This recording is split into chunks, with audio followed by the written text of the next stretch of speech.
What was your high school's wild distance weird scandal? Story 1. This was a year or two after I graduated, but there was this one teacher at my high school who was fired for, in no particular order of weirdness, buying booze for students, smoking weed with students, buying weed for students, buying weed from students, writing a paper for a student for a different class in exchange for weed, driving certain students who skipped school to a bar in a different city several hours away, sending a student a completely unsolicited text that said, "I've never wanted to cheat with anyone in my life, but I want to with you," offering to buy a student a $500 knife and give it to him at school, explaining it thus, "If I can walk around campus with marijuana on me, you can walk around with a shipping box and a knife in it. Kiddo, you can't walk around campus with marijuana on you." Story 2.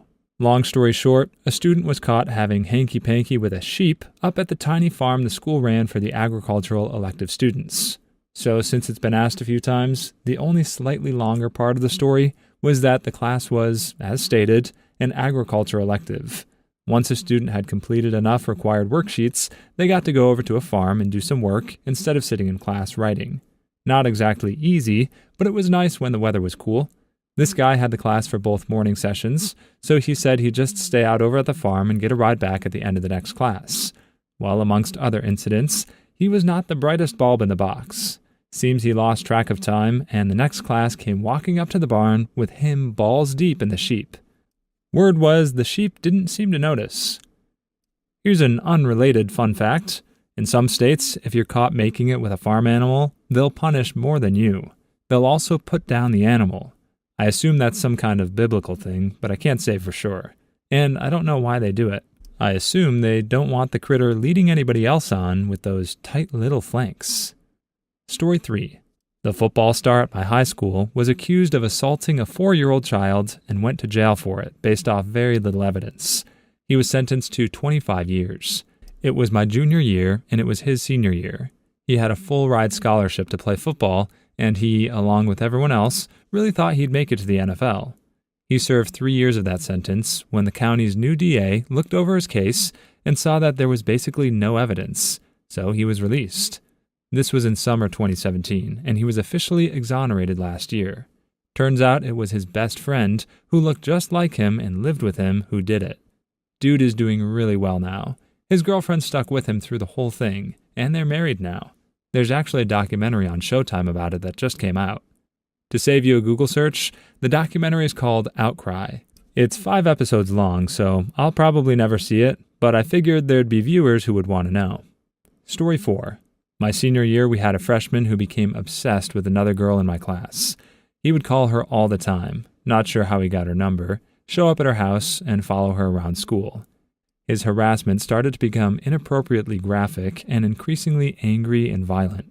She told him to stop, and a few guys on the baseball team he was on also told him to cool it. This only intensified and resulted in him sending her a very graphic and threatening voicemail. The girl finally turned everything over to the police and school. His baseball coach was disgusted and permanently kicked him off the team, and he was suspended from school for 2 weeks. He went home that day, called the girl again, and said, "I hope you're happy, you ruined my life," and shot himself in the head. Story 5. We had a charity thing in high school where you'd raise money for cancer. The amount being raised was shown on a thermometer, and every limit would force a teacher to shave their head. On the very top was this French teacher. Anyways, the initiative was due to finish after lunch. A bunch of people are in the gym shaving their heads and trying to raise money. Bills are flying down from the bleachers, and we raised just enough money right at the bell. The French teacher was not down and ran away, causing all the students to chase her into the bathroom, banging on the door and crap. She soon after had a bit of a mental breakdown. Someone at school found her online profile, and she left. Also, some students stole all the money raised in the initiative from the gym. Wait, so a bunch of kids stole money meant for cancer research, and the main beat of the story was a French teacher not wanting to shave her head? Feels like maybe this OP's priorities were just a bit off here. In any case, the fact they literally chased her down to try and shave her makes this sound like the kind of school that would go straight up Lord of the Flies if they ever got stranded together. Congratulations for surviving that teenage wasteland. Story 6. We had a football coach doing it with one of the cheerleaders. I was so blind to it all. He was my positional coach, and I had respect for him, so I never believed it. He never talked about it, and I was friends with that cheerleader, and she always denied it. 2 years after graduation, they got married because she was already pregnant with their second child. She dropped out of college her first semester and became a stay-at-home mom. Her Facebook page now is just really sad. It's been almost 16 years since we graduated, and she still seems miserable.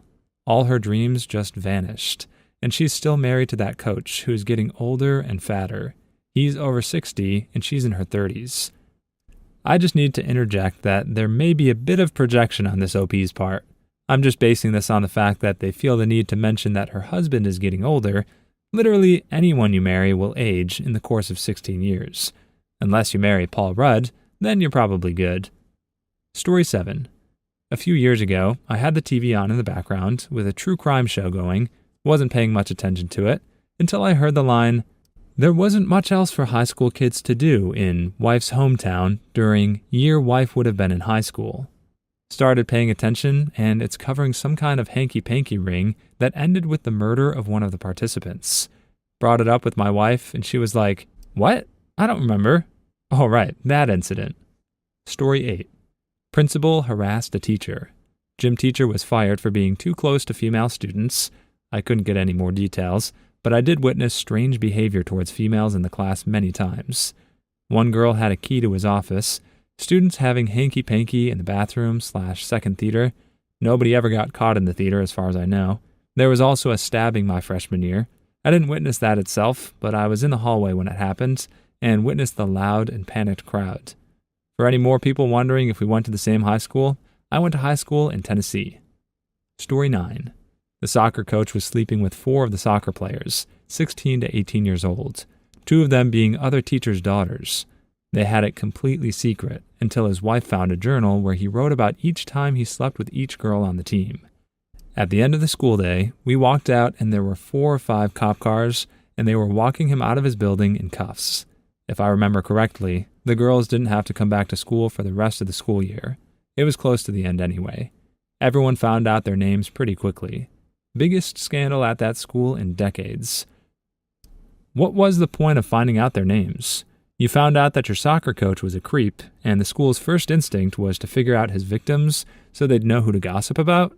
If that's the priority, he wasn't the only creep.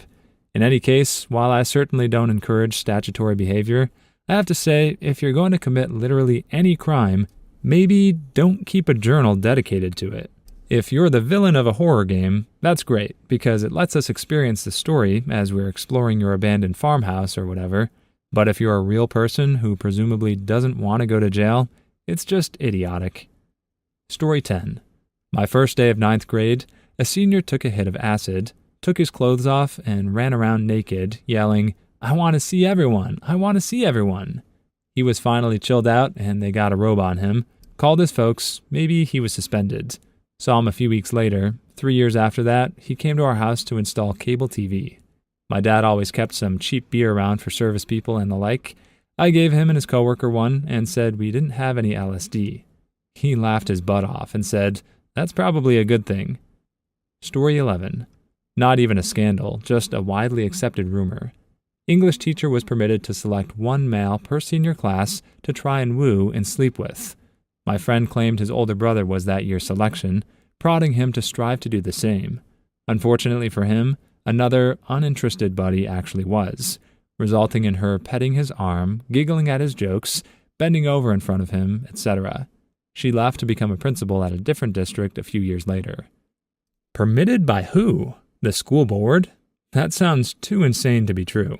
But just in case, I'd love to know where this high school was. I might need to pull a Billy Madison if there's even a fraction of a grain of truth to this story. Story 12. An English teacher would make out with a student during his planning period while his wife was teaching classes next door. After school, he would make excuses to his wife about having to stay late at school and meet the student at hotel rooms. He was let out of the school in handcuffs in front of the entire school. Funny enough, but the cops gave him the opportunity to go out the back door of the school and not make a scene, but he refused. Story 13. A kid apparently jacked off at the back of the class. Someone apparently got it on their phone. Cops came. Person who recorded it got charged. He sat where I did, but in a different class period, so I switched my chair for a new, less nutty chair. Turns out every other class before me had also switched the chair, so we couldn't find the nut chair. We even made black lights with our phones to look for the chair. It was great. I love the image of this poor teacher standing at the front of the room trying to lead the class in a lesson while they've just got their phones out on the hunt for this chair. I mean, did it even occur to anyone in this class that he might not have squirted it directly onto the chair? It's actually weird to assume that he would. If you think for 2 seconds about what position someone is in while touching themselves, he'd have to go out of his way to do that. This guy's bean juice was just living rent-free in everyone's brains, apparently. Story 14. My biology teacher was having hanky-panky with a sophomore. It became a personal problem for me because I wanted to take AP Bio the next year, and I needed a recommendation from my current teacher to take the class. I asked the AP instructor if I should go to the state penitentiary to get my letter. That requirement was waived for me, but I'm okay saying terrible things about the ordeal instead. Story 15. One of our history teachers had been a stripper before becoming a teacher. This was years earlier. She was a stripper before she even went to college to get a teaching degree. We found out about this because the father of one of my classmates had been a regular customer of hers and recognized her at a student-teacher conference. He told his son, who obviously told the entire school. Story 16. Our science teacher was a corn star in her past life. Someone in the school found a video she was in his dad's corn stash. It was a huge scandal in our conservative town. She was let go, which sucked because she was really an excellent teacher. It became a national news story. She was on Dr. Phil about it. Despite numerous campaigns by the students, she was never hired back. I've never understood why a person can lose their job for something that happened outside of their job. It's not the way things should be. And in specific cases like this, it wouldn't even be news if people wouldn't keep talking about it. You might not like your kids knowing about her past, but they only know because you keep telling them. Sure, there was the boy who found the video, but kids spread rumors all the time. Only morons actually believe them. And besides, if you don't like people starring in adult videos, then the fact that one of them quit that life to start teaching should actually be perfectly in line with your principles. You want her to be jobless rather than redeemable? If you're basing these so-called conservative principles on the Bible, then maybe you ought to read that book again. You've missed some beats. Story 17. There was this younger, smoking hot female teacher at my high school. Her boyfriend was on The Real World, and she did a visit on the show wearing a super skimpy bikini and talking about her boyfriend's pee-pee. Everyone had already had a crush on her, but this pushed it over the edge.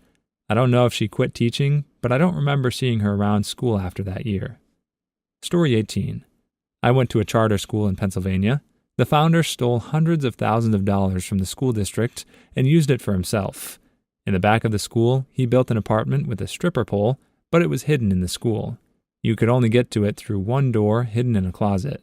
He was eventually caught stealing money, and he committed seppuku. I have trouble believing this story, not even because it just plain sounds over the top, but because I can't imagine any school district in the United States having enough money to spare that you could steal hundreds of thousands of dollars without it being noticeable for any length of time. If that's the case, what are so many districts shutting down arts programs for? I could be wrong about this. Maybe schools have more money than I realized. It just really doesn't feel that way. Story 19. Let's see. The breezy hair comb-over principal was banging the young counselor during school in the office, forgot to close the blinds, was seen by half the school and his wife, who was a PE teacher. My high school friend who got pregnant was propositioned by the football coach. He said, quote, "It doesn't matter now, you're already knocked up." Story 20. A teacher who was always suspected of having inappropriate relationships with students managed to get on the wrong plane with a student during the senior trip. They ended up in Greece when everyone else was in Italy. 9 months later, she had a baby but didn't tell anyone who the father was. With the holidays getting closer and Home Alone 2 playing on TV every other day, I can't help but wonder just how easy it actually is to get on the wrong plane without anybody noticing. It feels pretty impossible for one person, let alone two, especially if this was supposed to have happened after 2001. Either this didn't happen, or they didn't get on that plane by accident. Take your pick. Story 21. Students got caught boning behind the theater by the vice principal. He went on the PA system to, quote, "remind all students to refrain from doing anything inappropriate while at school or in the theater room. You could hear the entire school erupt in freaking laughter. No one knew who it was, though. Story 22. One of the PE teachers was very not secretly in a relationship with one of the upper 6th girls, U.S. senior. The day after she left school, he left his missus, and he and the girl shacked up and later married. Last I looked, they were still happily married with a couple of kids. Story 23. One of the girls was doing it with the IT admin. She was 16 or 17 when that started. Heard an update from an old classmate nearly 20 years later, and not only have they stayed together, they're married, got 3 kids, and live the upper middle-class suburban dream life. Story 24. Not sensual, but someone took a huge poop in one of the bathroom sinks. Very much abnormally large. A Mondo Duke, if you please, especially given that it was in the sink. It was basically a mountain of poop, and at the very top, someone put a perfectly ripe strawberry. I have to commend whoever did this. You have to be pretty in tune with your body to know ahead of time how big your movement is going to be, and they must have. There'd be no point in bringing the strawberry just to put it on a tiny little coil. They must have expected an absolute mountain. It's also pretty incredible they managed to time this so they wouldn't be caught. What they did was disgusting and probably not a great sign of a well-adjusted person, but it was awe-worthy nonetheless. Story 25. This is totally messed up. 2 senior boys pinned a younger kid down on a pool table, pulled his shorts down, and hammered a giant blue sticker up his arse with a hockey stick. Needless to say, there were a few expulsions. I'm having trouble wrapping my head around this. In an earlier story, a kid supposedly went to jail for watching someone who chose to touch himself in a public place. But these guys went Jodie Foster on a dude and just got expelled for it? Something seems a bit off balance here. Story 26. A student was having hanky-panky with many girls in the gym locker room or music practice rooms. This was discovered due to an explosion in STD rates. I don't recall if it was chlamydia or gonorrhea. Yuck. Story 27. An English teacher had hanky-panky with a student as soon as she turned 18, and she went on to become a Victoria's Secret model. He had a reputation for doing so every few years. He only got fired last year. Story 28. This happened after I graduated, but a student attacked another student with a frying pan. There weren't any frying pans in the school, so it had to be a premeditated frying pan attack. Of all the reasons for schools to have metal detectors, this is the weirdest. Actually, I wonder if a security guard would even take this away if they found it. Would they assume it was a weapon? Would they ask the myriad questions you'd expect a person to ask? I'm suddenly less fascinated by the actual frying pan attack than the question of whether it was even preventable. This might have been a surprisingly brilliant play by that Rapunzel-loving psycho. Story 29. Our history teacher made multiple sensual remarks to a female classmate. One time, he pulled her shirt up because her, quote, cleavage was distracting. He retired not long after that. Story 30. Girls' track coach gave members of the girls' track team rides home and massages. Got escorted out of the school in cuffs one day. Story 31. My homeroom teacher in 6th grade was caught having hanky-panky with a 12th grader. Was this at the same school? Were you going to one of those weird schools from TV shows like Degrassi, where they just seem to have all the grades? I'm just trying to figure out the logistics of this scenario. If they were in the same school, I'm not sure how a 12th grader and a 6th grade teacher even got to know each other. The terrifying theory is that the teacher might have harbored that attraction for a good 6 years, which would make this potentially one of the most disturbing scandals in this thread. Story 32. Used to run into our IT tech at illegal raves doing coke a fair bit. To be 16 again. Story 33. Someone pooped on the toilet cover and jerked off over a picture of our English teacher. At the same time? Story 34. Someone put gear oil in the machine shop teacher's coffee. Dang near killed him. Story 35. Kids had hanky-panky on a bus. Led to a lot of news beyond our immediate area. Story 36. Someone pooped in a Pringles can and hid it in the bathroom. Story 37. 2 students coordinate a jerking off in an English class. It's the fact they coordinated it that gets me. How does that conversation even start? You have to be pretty confident to not only tell a person you plan on whacking your snake during the next Scarlet Letter reading, but ask them to join you in doing so. Actually, what if I'm reading this wrong? Did they just coordinate it between the two of them, or did the whole class join in? Because if it's the latter, someone keep an eye on those boys. That sort of prowess for manipulation is how people like David Koresh get started. Please leave your stories in the comments. I'd love to make a video of them in the future. Also, don't forget to like and subscribe.